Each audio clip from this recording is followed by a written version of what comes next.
이 세상에는 크게 구원받은 사람, 구원받아야 할 사람으로 분류될 수 있을 것입니다. 그런데 구원받아야 할 사람이나 또 예수 그리스도 이름으로 구원받은 사람이나 모두가 다 한 형제자매입니다. 이유가 있습니다. 창세기 오늘 본문의 말씀을 보셨을 텐데 하나님께서 사람을 창조하셨을 때에 하나님의 형상대로 지었다고 말씀하셨습니다. 그러게 하나님은 이 세상에 수없이 많은 피조물들 가운데에 그 무엇보다도 사람을 사랑하시는 이유가 있습니다. 하나님의 형상대로 지음을 받았기 때문에 그렇습니다. 물론 첫사람 아담과 하나가 죄를 짓고 에덴 동산에서 추방된 이후에 삶을 이어가며 가인과 아벨을 낳고 그 후손들이 오늘 이 땅에 번성해서 오늘 우리로 이어지고 있다고 하는 성경에 기록된 말씀을 통하여 우리는 모두가 다 한 형제 자매 그리고 한 분 아버지 하나님을 모시는 믿음은 물론이거니와 아담의 후손이라는 것 우리는 생각할 수 있습니다. 그런데 우리는 왜 이렇게 미워하고 싸우고 그리고 전쟁과 분쟁 속에서 살아야 하는가? 언어가 다르고 피부가 다르고 또 국적이 다르고 외모가 다르다 할지라도 우리는 서로 사랑하며 섬기며 살면 참 좋을 텐데 왜 우리는 극도의 이기주의와 민족주의에 빠져서 우리는 서로를 존중하기 여기보다는 오히려 서로 정복해야만 하는 이 세상에서 우리는 살고 있을까? 중동 전쟁에 대해서 우리는 많은 역사적 사실을 알고 있습니다. 그러나 우리는 정치적인 이해보다도 성경적인 이해를 생각해 본다면 이스라엘 민족이나 이스라엘 민족이 아닌 중동에 있는 대부분의 중동인들은 모두가 다 아브라함의 후손들입니다. 어머니만 다를 뿐입니다. 우리가 다 아는 대로 아브라함에게 아내가 둘이 있었습니다. 첫째는 아이를 낳지 못했을 때에 하갈이라는 여인을 취하여 낳은 아들이 이스마엘이고 오늘 중동 땅의 유대인들이 아닌 그 외 대부분의 사람들이 이스마엘의 후손들입니다. 그런데 하나님의 약속대로 하나님께서는 사라를 통해서 아이를 낳게 해주셨고 그 아이가 바로 이삭이었고 이삭의 후손이 오늘날 유대인들입니다. 그래서 정통과 정통이 아닌 문제도 있겠습니다만은 어떻든 아버지는 하나 아닙니까? 배다른 형제라고 해서 남은 아니죠. 그런데 인류의 역사의 싸움의 시작은 이미 아담과 하와의 후손인 가인과 아벨로부터 시작됐을 뿐만 아니라 아브라함의 후손들 그들의 삶 속에서도 이와 같은 전쟁과 분쟁이 있었다는 것 우리는 보게 되면서 이 땅의 평화를 위하여 오신 예수 그리스도 그분을 믿는다면 우리가 정말 사람을 사랑하면서 국적을 초월하고 피부색을 초월하고 언어를 초월하고 정말 한 형제 자매로서 삶을 살아야 되겠다고 하는 성경의 가르침과 교훈을 우리는 받아야 할 것입니다. 세상에서 못된 사람이라고 비난받고 손가락질 당하는 사람은 형제끼리 싸우는 사람들입니다. 오늘 한 재벌가의 모습을 보면서 우리는 참 저건 아닌데 아버지가 아직도 살아있는데 병약하고 노약한 아버지 앞에서 그 추한 모습들을 보이는 것들을 보면서 우리는 옳고 그름을 떠나서 인간의 더 이상 윤리적으로 이건 아닌데 라는 생각을 해보게 되는데 실상은 그와 같은 모습을 크고 작음의 차이는 있을지 몰라도 우리는 하나님 앞에서 그렇게 살아가고 있습니다. 성경은 서로 사랑하라고 말씀했습니다. 특별히 예수님께서는 이 세상에 오셔서 원수도 사랑하라고 말씀하셨습니다. 그렇게 말씀하신 이유는 모두가 다 하나님의 자녀이기 때문입니다.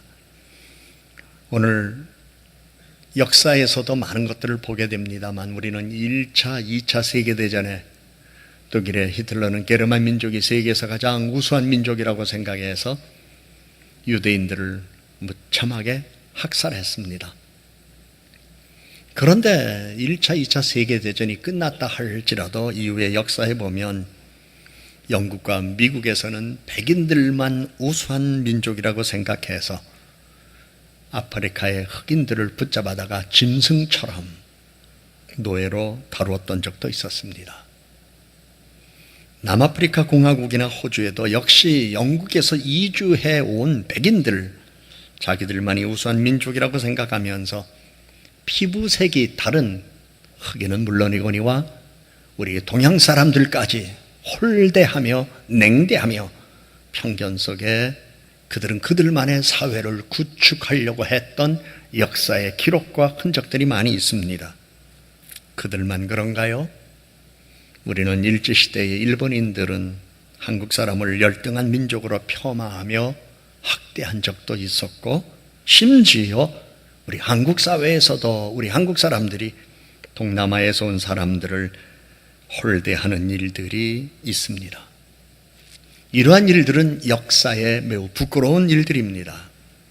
사실 언어가 다르고 피부색 다르고 국경 다르고 국적 달라도 사람은 모두 가깝고도 먼 친척이고 멀고도 가까운 친척입니다. 구속사적인 관점에서 보면 구원받은 사람과 구원받아야 할 사람으로 분류는 되지만은 단 한 가지 하나님의 형상대로 지음을 받은 아담의 후손이기 때문에 모든 사람은 친척이라고 이렇게 표현할 수도 있을 것입니다. 명절이 다가옵니다. 명절이 다가오면 우리를 낳으시고 그러신 어버이들이 계신 곳에 자손들이 함께 모입니다. 경우에 따라서는 어버이들이 자손들이 있는 곳으로 찾아가서 흩어졌던 형제 자매들이 한자리에 모여 가족의 만남의 기쁨을 갖는 기회도 있습니다마는 어른들을 모신 자리에서 어른이 가장 기뻐하는 것은 잘나가는 어느 자녀가 용돈을 많이 주는 것일까요? 물론 그것도 기쁨이 될 수 있을는지는 모르겠습니다. 그러나 어버이들의 마음속에는 내가 낳은 자녀들 이제 다 장성해서 저마다의 삶을 살아가고 있지만 다 어떻게 사는지, 그래도 잘나가는 자녀는 잘나가는 대로 살기 때문에 안심이 되지만 그렇지 못해서 실패의 아픔 속에서 시련의 늪을 벗어나지 못한 자녀가 있다면 왠지 그에게 마음이 더 가면서 형제간에 서로 우애 있게 서로 도와주며 살펴주며 살면 참 좋겠다, 이런 마음을 가질 수 있는 것이 어버이의 따뜻한 마음이 아닐까, 이런 생각을 해봅니다. 특별히 아주 힘들고 어렵게 살아가기 때문에 명절이라고 해도 찾아와 인사드리지도 못하는 자녀손들이 있을 때에 그들을 향한 어버이의 마음은 아마 형제끼리 경험하는 나눌 수 있는 마음하고는 또 다를 겁니다. 어버이이기 때문에 그렇습니다. 하나님은 우리 아버지이십니다. 그리고 하나님의 형상대로 우리를 지으셨습니다.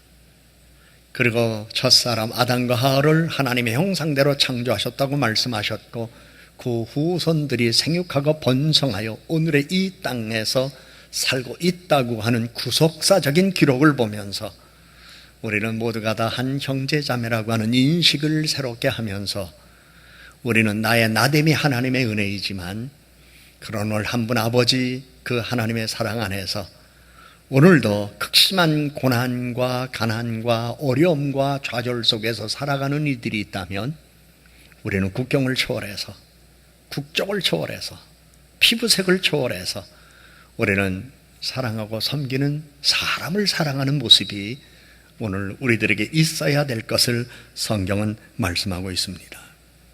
오늘 우리는 레위기의 말씀을 보았습니다. 이 레위기 말씀에 근거해서 유대인들은 코셔 음식법이 있습니다. 이스라엘 백성들은 누구든지 피가 들어있는 고기를 먹을 수가 없습니다. 이미 레위기 7장 26절 27절에서 너희가 사는 모든 곳에서 새나 짐승의 피나 무슨 피든지 먹지 말라. 무슨 피든지 먹는 사람이 있으면 그 사람은 다 자기 백성 중에서 끊어지리라. 어떤 분이 이 말씀을 읽고 나서 목사님, 그런 순댓국도 먹지 말아야 되나요? 그래서 제가 그랬죠. 없어서 못 먹습니다. 구약성경 레위기에서는 순댓국 먹지 말라는 얘기 아닙니다. 순대 먹지 말라는 얘기가 아닙니다. 선짓국 먹지 말라는 이야기가 아닙니다. 이 말씀의 핵심은 사람을 사랑하라. 생명을 가진 사람을 사랑하라. 이 말씀으로 우리들에게 주신 겁니다. 여러분, 오늘 성경에 보면 사람은 하나님의 형상을 닮았다고 말씀했습니다. 그리고 피는 생명이라고 말씀했고, 그 생명을 가진 그 사람이 죽었을 때 흘린 피가 이렇게 저주의 소리를 한다고 성경은 말하고 있습니다. 이것은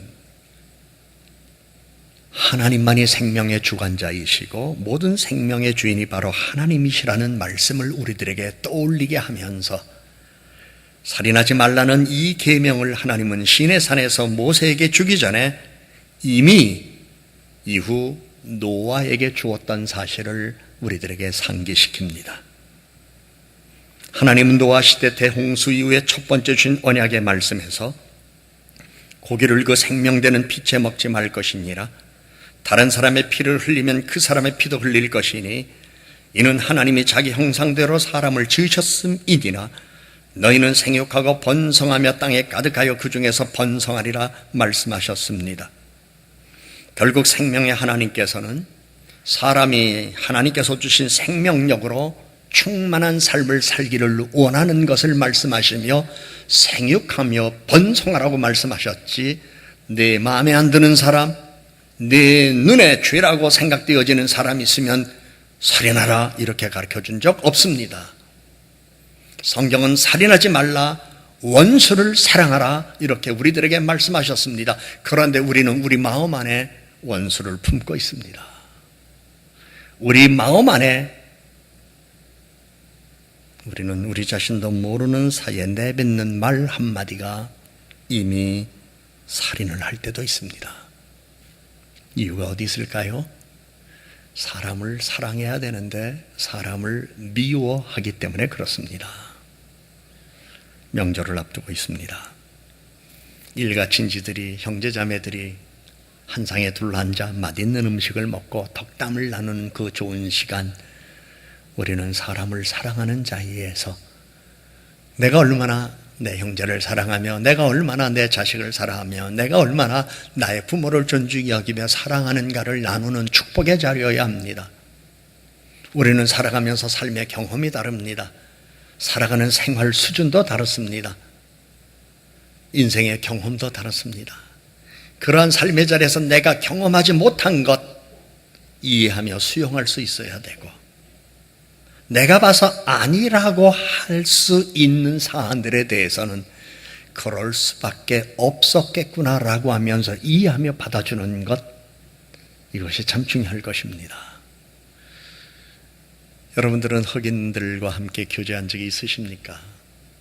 저는 아프리카 집회를 가거나 목회자 세미나 가면 그곳에 계신 분들하고 교제하는 시간, 한 식탁에 둘러앉아서 함께 식사도 하고 그리고 이야기도 했던 시간들이 있습니다. 그분들도 우리와 똑같은 사람입니다. 동남아에서 한국에 돈 벌러 오신 분들 많습니다. 그런데 우리는 깔보는 경우가 있습니다.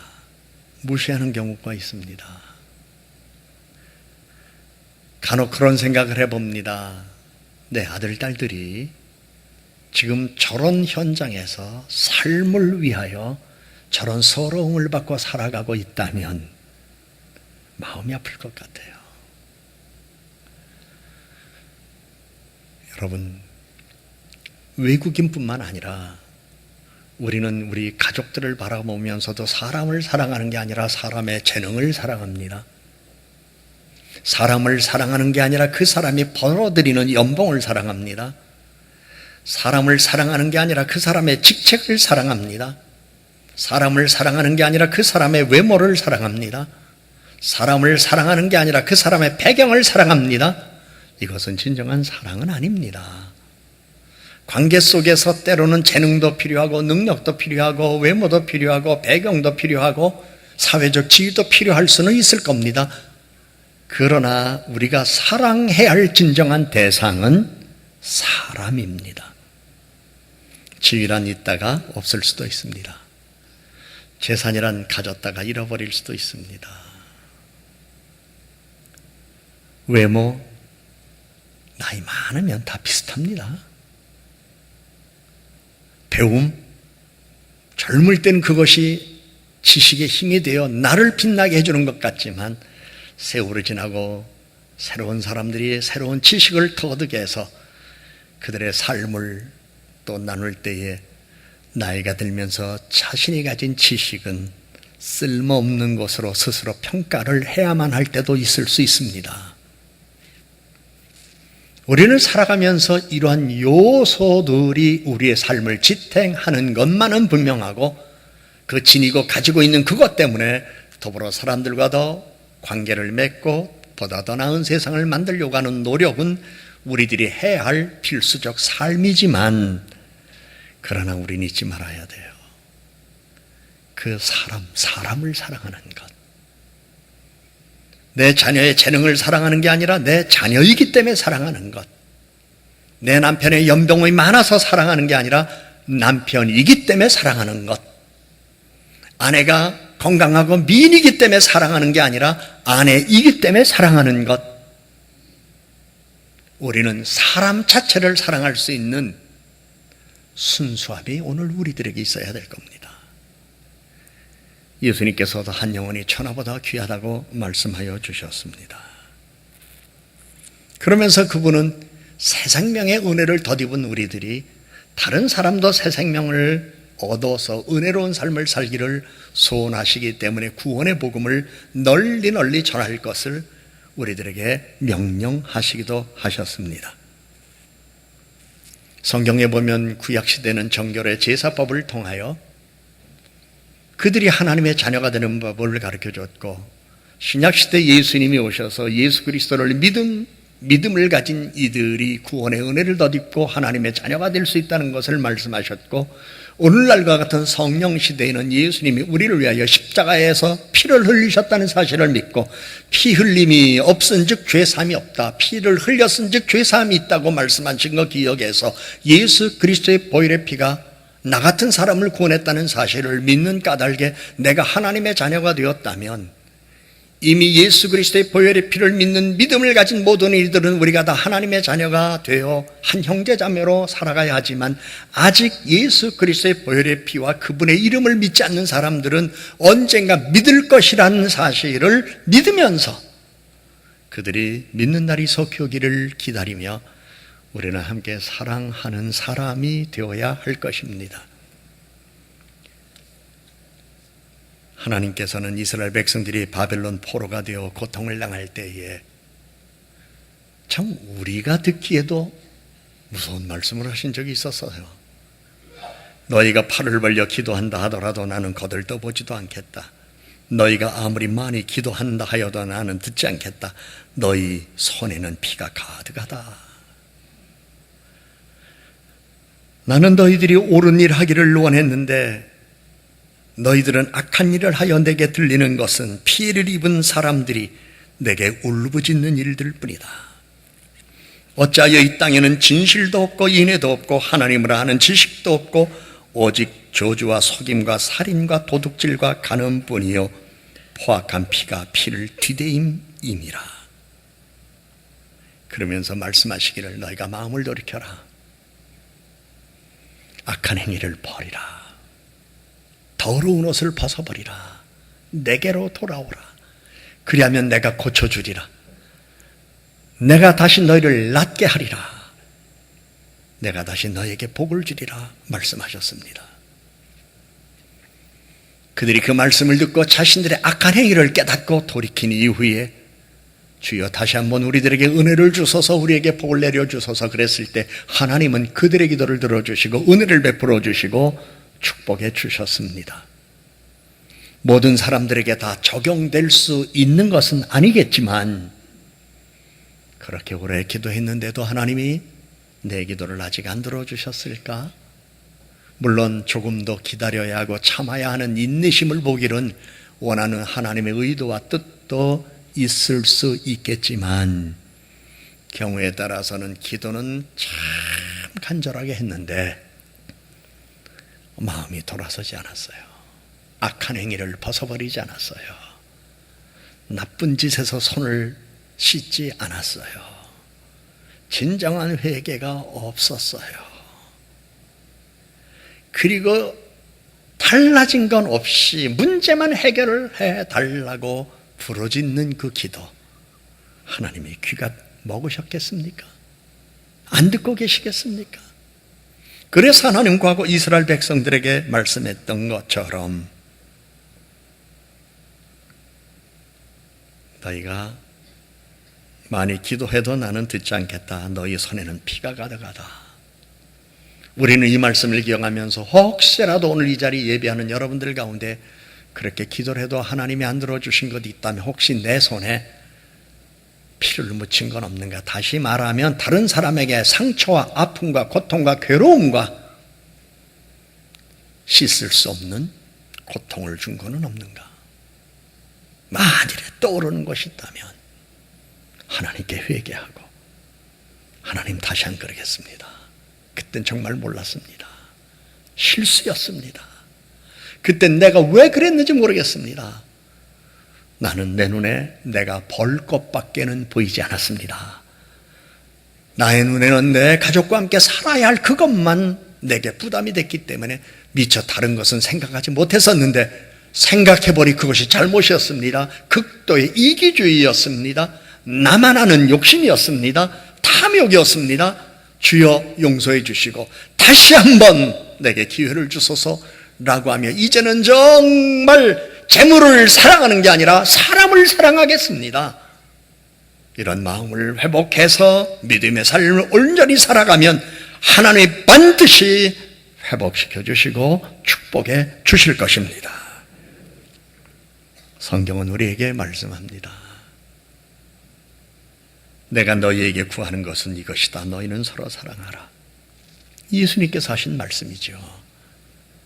서로 친절하게 하며 불쌍히 여기며 서로 용서하기를 하나님이 그리스도 안에서 너희를 용서하심과 같이 하라. 명절이 다가옵니다. 형제 간에, 가까운 친척 간에, 부모와 자녀 간에 혹시 맺힌 것 있습니까? 무엇 때문에 맺혔습니까? 정확하게 분석하기 어려울 수도 있겠지만 따지고 보면 이해관계, 조금 더 가졌느냐 덜 가졌느냐, 많이 가졌느냐 적게 가졌느냐, 따지고 보면 거기에 문제들이 있는 것 같아요. 여러분, 사람을 사랑하세요. 재물을 사랑하지 마세요. 사람을 사랑하세요. 이번 명절에 진정한 마음으로 사람을 사랑하는 마음으로 하나님 앞에서 서는 여러분들이 되시기를 바라고, 부모, 형제, 일가, 친지들을 만날 때 사람을 진정으로 사랑하는 순수한 마음을 따뜻하게 표현하는 여러분 모두가 되기를 주님의 이름으로 권면합니다. 기도합니다. You raise me up so I can stand on mountains. You raise me up to walk on stormy seas. I am strong when I am on your shoulders. You raise me up to